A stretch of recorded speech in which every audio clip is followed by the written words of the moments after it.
Hello everyone, welcome to Nalanda Advantage. This is the fourth video in the series Cell in a Nutshell. For other three videos, kindly link to the I button given above. Now as you all know, the fourth lecture is all about chloroplast.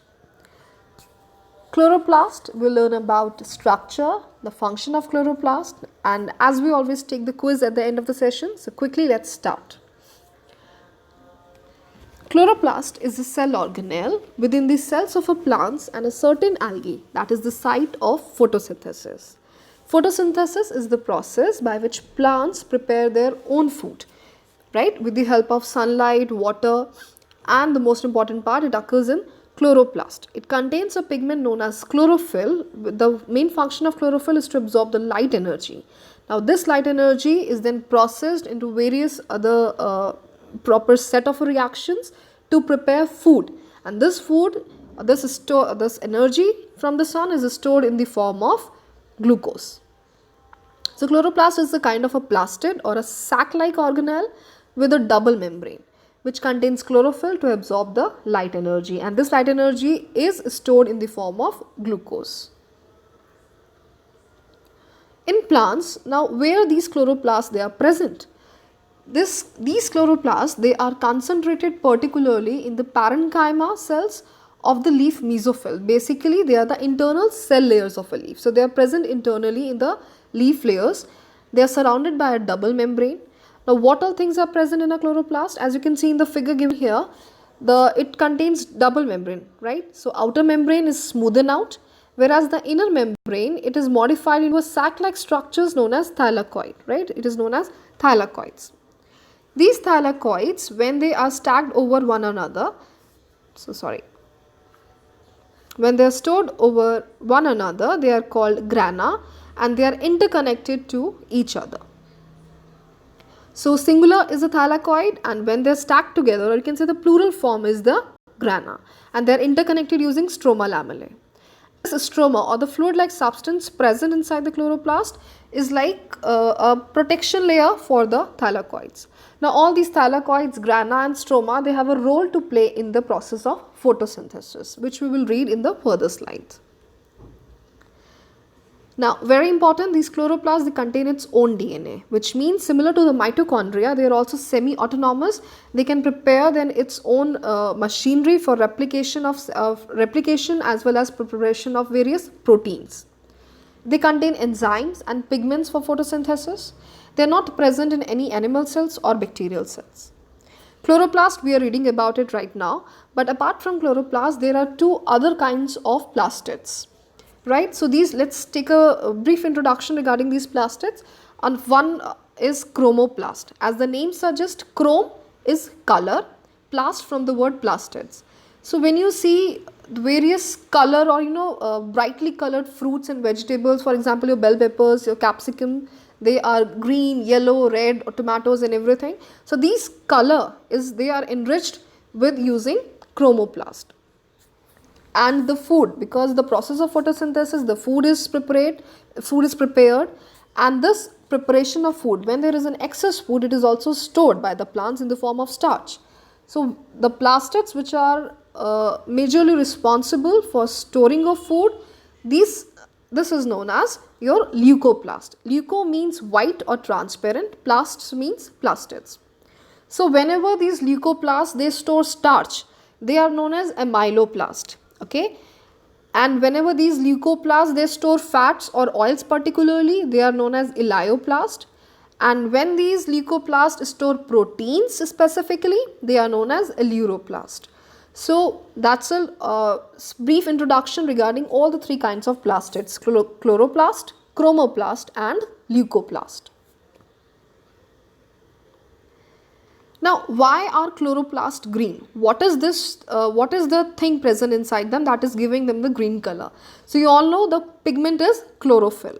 They are green because they contain the pigment chlorophyll, which is vital for photosynthesis.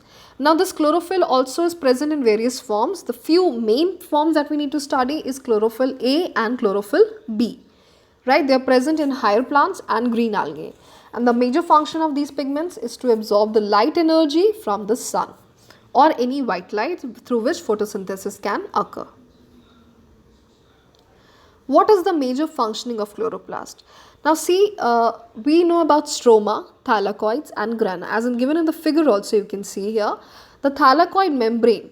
The thylakoids or its membrane, they contain various protein complexes known as PS1 and PS2. That is your photosystem 1 and photosystem 2, which is helpful in the process of photosynthesis. This photosystem 1 and photosystem 2 work at a various range of a light on the basis of which it is named. It also contains enzyme ATP synthase, which is helpful in light dependent photosynthetic reaction, or you can say light reactions, right? The second part is the stroma. The stroma or the fluid which is surrounded in the chloroplast, which is surrounded by the chloroplast, it is functioning, the major functioning of stroma is in the dark reaction of the photosynthesis, okay, or light independent reaction. It is carried out in the chloroplast stroma, which contains the enzyme rubisco, which is ribulose 1,5-bisphosphate carboxylase or oxygenase.